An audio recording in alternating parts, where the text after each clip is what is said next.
Hello dear students, in this video I am going to tell you this wonderful chapter, The Summit Within, and this is the fifth chapter of class 8. So first of all, what is the meaning of the summit within? Summit होता है बेटा peak, चोटी, जैसे पर्वतों की चोटी होती है ना, उस प्रकार समिट का मतलब होता है चोटी। तो हमारे अंदर भी एक समिट है, हर इंसान के अंदर एक समिट है, एक नहीं अनेक चोटियाँ हैं हमारे अंदर, जो कि भावनात्मक हैं, जो कि आध्यात्मिक हैं, और हमें इन चोटियों पे, इन समिट्स के ऊपर भी विजय प्राप्त करनी है। सो ये जो चैप्टर का नाम है, ये हमें समझना बहुत ज़रूरी है कि इंसान के अंदर जो समिट्स हैं, जो चोटियाँ हैं, वो भावनात्मक हैं और वो आध्यात्मिक हैं।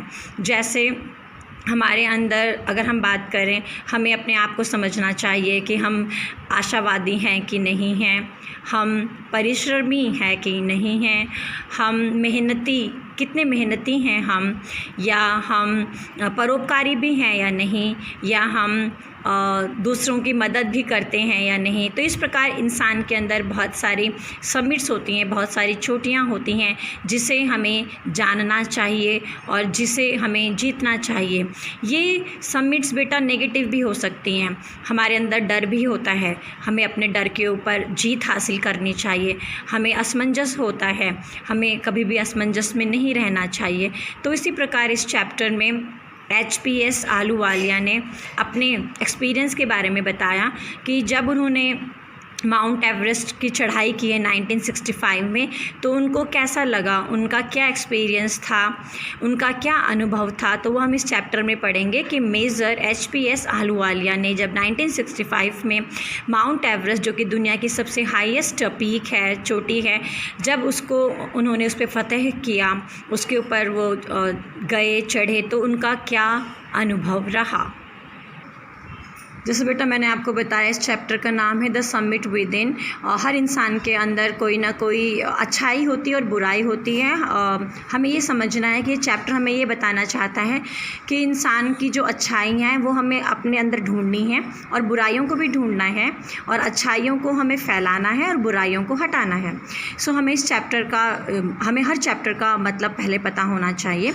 जैसे मैंने आपको बताया, इस चैप्टर में हम पढ़ेंगे HPS आहलूवालिया ने माउंट एवरेस्ट जब 1965 में इस पे उन्होंने फ़तह हासिल की, वो जब गए थे इसमें, तो उनका क्या अनुभव रहा। तो सबसे पहली बात मैं अब आपको बताती हूँ, जब HPS आहलूवालिया माउंट एवरेस्ट पे चढ़ चुके थे और वो वहाँ पर थे, तो उन्होंने क्या महसूस किया। उन्होंने महसूस किया कि जो उनके अंदर विनम्रता है, ह्यूमिलिटी होती है, विनम्रता, जो विनम्रता है वो सबसे ज़्यादा है जो उनके ऊपर हावी हो रही है। वहाँ पर जाके उनको लगा कि हम लोग कितने छोटे हैं। हम जब यहाँ पर हैं, आप लोगों को हमें लगता है कि जो कुछ है वो हम ही हैं, जो कुछ है वो हम ही कर सकते हैं। लेकिन माउंट एवरेस्ट पर चढ़ने के बाद HPS आहलूवालिया को लगा कि हमसे बड़ी तो बहुत सारी चीज़ें हैं दुनिया में जिनका हमें पता ही नहीं है। तो वहाँ जाके HPS आहलूवालिया को लगा कि जो विनम्रता है, इंसान को विनम्र हमेशा बने रहना चाहिए, और विनम्रता से बढ़कर जीवन में कुछ भी नहीं है। लेकिन इसके साथ साथ HPS आहलूवालिया को एक दुख था। वो दुख क्या था बेटा? वो दुख ये था कि इतना उन्होंने कर दिया, दुनिया की सबसे बड़ी चोटी है माउंट एवरेस्ट, और उन्होंने माउंट एवरेस्ट पे फतह हासिल कर दी है। माउंट एवरेस्ट पर वो चढ़ चुके हैं, अब वो क्या करेंगे? इससे बड़ा तो अब दुनिया में कुछ करने के लिए है नहीं। तो ये जो बात है, ये HPS आहलूवालिया को दुख दे रही थी, वेदना दे रही थी, कष्ट दे रही थी। और वो खुश तो थे कि उन्होंने ज़िंदगी में जो इतना बड़ा माउंट एवरेस्ट है उसके ऊपर फतह हासिल की, लेकिन साथ साथ उनको ये दुख भी था कि अब वो ज़िंदगी में अब और बड़ा क्या करें, क्योंकि यहाँ से तो हर रास्ते नीचे की ओर जाते हैं। और दूसरी बात, यहाँ पर चढ़ने के बाद HPS आहलूवालिया को जो पर्सनैलिटी है, व्यक्तित्व है, उसमें काफ़ी बड़ा बदलाव आया। अब यहाँ पर उन्होंने महसूस किया कि हमारे अंदर भी एक समिट है, एक पीक है, एक चोटी है, जिसे हम हर इंसान को उस पर सफलता हासिल करनी चाहिए, विजय हासिल करनी चाहिए। और वो जो चोटी है वो है हमारा मस्तिष्क, वो है हमारा माइंड, वो है हमारी विचारधारा। सो हमें अपने मस्तिष्क के ऊपर विजय हासिल करनी है, सफलता हासिल करनी। ये मुश्किल है, लेकिन ये नामुमकिन नहीं है। जो इंसान अपने मस्तिष्क के ऊपर सफलता हासिल कर लेता है, वो ज़िंदगी में कुछ भी कर सकता है। उसके बाद HPS आहलूवालिया कहते हैं, मैं बहुत बार अपने आप से सवाल करता हूँ कि मैंने माउंट एवरेस्ट क्यों चढ़ा। मेरे दिल में ऐसा क्या ख्याल आया कि मुझे माउंट एवरेस्ट चढ़ना है। और धीरे धीरे जब माउंट एवरेस्ट में चढ़ा हूँ, उसकी चढ़ाई के बाद जो मुझे खुशी मिली, वो खुशी धीरे धीरे हो सकता है मेरी यादों से एक दिन चली जाए। तो मुझे पता नहीं चल रहा है कि ये जो माउंट एवरेस्ट है ये मैंने क्यों चढ़ा, या जो लोग हैं ये माउंट एवरेस्ट क्यों चढ़ते हैं। अब हमें HPS आहलूवालिया बता रहे हैं कि जो लोग हैं वो क्यों चढ़ते हैं पर्वतों में, क्योंकि उन्हें खुशी मिलती है अड़चनों को हराने में, ऑब्स्टिकल्स को हराने में उनको खुशी मिलती है। डिलाइट मीन्स खुशी मिलती है। लोगों को अड़चनों को हराना, संघर्षों को हराने में खुशी मिलती है। उस खुशी के लिए भी लोग पर्वतों पे चढ़ते हैं। और इसके साथ साथ जब हम कोई पर्वतारोहण करते हैं तो हमारी एंड्योरेंस, सहनशीलता, परसिस्टेंस, मुश्किलों के बावजूद किसी कार्य को निरंतर करना, और विल पावर, दृढ़ संकल्प, ये जो क्वालिटीज़ हैं, ये जो गुण हैं, इनका प्रदर्शन होता है और फिर मनुष्य को बहुत अच्छा लगता है। इसीलिए काफ़ी सारे मनुष्य इन गुणों को देखने के लिए, अपने इन गुणों को जानने के लिए कि उनके अंदर कितना एंड्योरेंस है, कितना परसिस्टेंस है, कितनी विल पावर है, इस प्रकार के जोखिम भरे पर्वतों के ऊपर चढ़ते हैं। उसके बाद जब हम इस प्रकार के पर्वतों के ऊपर फतह हासिल करते हैं, चढ़ते हैं, तो हमें एक ऐसी खुशी मिलती है, ऐसा एक्साइटमेंट मिलता है जिसका जो आनंद है वो शब्दों में बयां करना मुश्किल है। बहुत ज़्यादा खुशी हमें मिलती है। लेकिन HPS आहलूवालिया बता रहे हैं, मैंने माउंट एवरेस्ट क्यों चढ़ा। इनकी माउंट एवरेस्ट चढ़ने के पीछे ख़ास वजह है कि बचपन से ही HPS आहलूवालिया को पर्वतों को लेके बहुत ज़्यादा आकर्षण था। इन्हें पर्वत बहुत ज़्यादा पसंद थे। और दूसरी बात, इनको लगता था कि जो पर्वत है, पर्वतों पे चढ़ने के बाद भगवान से एक सीधा रिश्ता इनका बनेगा, भगवान के ये और करीब होंगे।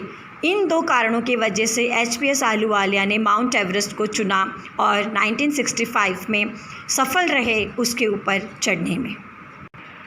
अब HPS आहलूवालिया हमें बता रहे हैं कि उन्होंने माउंट एवरेस्ट ही क्यों चुना। दुनिया में तो इतनी सारी चोटी हैं, इतनी सारी पर्वत श्रृंखलाएं हैं। उन्होंने माउंट एवरेस्ट को इसीलिए चूज़ किया क्योंकि ये दुनिया की सबसे ऊंची, सबसे पावरफुल चोटी है। और इसके अलावा इसकी सुंदरता, इसके एकांत वातावरण, इसके पावर, इसका जो पावर है, इसकी जो शक्ति है, इन सब विशेषताओं की वजह से HPS आहलूवालिया ने माउंट एवरेस्ट को ही चुना। अब माउंट एवरेस्ट पे चढ़ने के बाद इनको किस चीज़ की अनुभूति हुई। इन्हें एक जीत का अनुभव हुआ। इनको एक जीत की खुशी मिली कि जब हम एक जीत हासिल करते हैं तो किस प्रकार का अनुभव हमारा रहता है। ऐसा अनुभव HPS आहलूवालिया को हुआ। इसके साथ साथ उन्हें अनुभूति हुई कि हम कुछ भी ग्रेट कर सकते हैं, कुछ भी महान ज़िंदगी में हम कार्य कर सकते हैं। और इसके साथ साथ उनको भावनात्मक और आध्यात्मिक खुशी भी मिली। ठीक है ना। भावनात्मक मतलब उन्हें हमारी भावनाओं से जो जुड़ी हुई बातें हैं, तो उनको भावनात्मक रूप में भी बहुत खुशी मिली। और स्पिरिचुअल होता है बेटा आध्यात्मिक, जो हमें भगवान के करीब लेके जाता है, तो ये खुशियाँ भी उनको साथ साथ मिली। उसके बाद हमें बता रहे हैं कि माउंट एवरेस्ट पे चढ़ते हुए उन्हें किन मुश्किलों का सामना करना पड़ा। सबसे पहली बात, जो ये चढ़ाई है ये बहुत ज़्यादा मुश्किल थी। बर्फ़ से भरा हुआ एरिया था तो चढ़ना बड़ा मुश्किल था, क्योंकि ऊंचाई बहुत ज़्यादा है तो ऑक्सीजन की कमी थी, तो सांस लेने में भी बहुत ज़्यादा मुश्किल थी। इतना ज़्यादा संघर्ष था कि बीच में इन्हें लगा कि इन्हें इस संघर्ष को छोड़ देना चाहिए। लेकिन इन्हें इंस्पिरेशन किससे मिला, तो ये जो माउंटेन ट्रैकिंग करते हैं, जो माउंटेनियर्स होते हैं, एक दूसरे को देख के ये एक दूसरे से इंस्पिरेशन लेते हैं, एक दूसरे का हौसला बढ़ाते हैं कि चलो अब थोड़ा सा ही दूर हमें जाना है, और एक दूसरे का हौसला बांधते हुए ये आगे का सफ़र तय करते हैं। अब जब माउंट एवरेस्ट पे ये लोग चढ़ जाते हैं ऊपर, तो इन्हें क्या लगता है, ये प्रकृति के गोद में होते हैं। इन्हें प्रकृति जो खुशी प्रदान कर सकती है उन्हें हम शब्दों में बयान नहीं कर सकते। इन्हें बहुत अच्छा लगता है प्रकृति को देखना, प्रकृति की वादियों में खो जाना, बर्फ़ से भरी हुई चोटियों को देखना और बड़ी बड़ी विशाल घाटियों को देखना। तो ये जो ऐसी प्रकृति हमें ऐसी खुशी देती हैं जो बेटा मैं भी आप लोगों को बता नहीं सकती, और शायद HPS वालिया भी हमें बता नहीं पाएंगे कि प्रकृति की गोद में हमें कितना आनंद मिलता है। और वहाँ पहुँचने के बाद इन लोगों ने भगवान को श्रद्धांजलि दी। किस प्रकार दी बेटा? देखो, HPS आहलूवालिया ने वहाँ पे गुरु नानक का पोस्टर या पिक्चर रखी है, रावत जी ने वहाँ पे दुर्गा माँ की पिक्चर रखी है, और फूडोर जी ने वहाँ पे बुद्धा भगवान का कोई सिंबल रखा है, रैलिक रखा है। एडमंड हिलारी सबसे पहले जब गए होंगे माउंट एवरेस्ट में, तो उन्होंने वहाँ पे जैसे क्रिसमस धर्म में होता है ना, क्रॉस बना होता है, सो वो क्रॉस वहाँ पे उन्होंने पत्थरों के नीचे दफनाया। बरी का मतलब दफनाया। अब हमें HPS आहलूवालिया कहते हैं कि हमारे लिए जो हमारा अंतर मन है, जो हमारा मस्तिष्क है, जो हमारा दिल है, हमें उसके ऊपर भी सफलता हासिल करनी है, हमें उसके ऊपर भी जीतना है। तो जो हमारा मस्तिष्क है, जो हमारा माइंड है, जिससे हम चिंतन करते हैं, उसके ऊपर सफलता पाना मुश्किल तो है, हमें डर भी लगता है और ऐसा लगता है कि हमें सफलता नहीं मिलेगी, लेकिन हमें अपने मस्तिष्क के ऊपर सफलता पाना अनिवार्य है, क्योंकि तभी हम अपने आप को जान पाएंगे, हम अपनी कमियों को जान पाएंगे, हम अपनी अच्छाइयों को जान पाएंगे। अब हम बात करें कि हमने कोई पर्वत पे चढ़ के सफलता हासिल की है, या हमने अपने मस्तिष्क के ऊपर, अपने चिंतन के ऊपर, अपने विचारों के ऊपर कोई सफलता हासिल की है। तो दोनों, अगर हम दोनों ही करें तो हमें क्या मिलता है? इससे हमारे व्यक्तित्व में निखार आता है, इससे हमारे व्यक्तित्व में बदलाव आता है, हमारे सोचने विचारने की शक्ति में परिवर्तन आता है।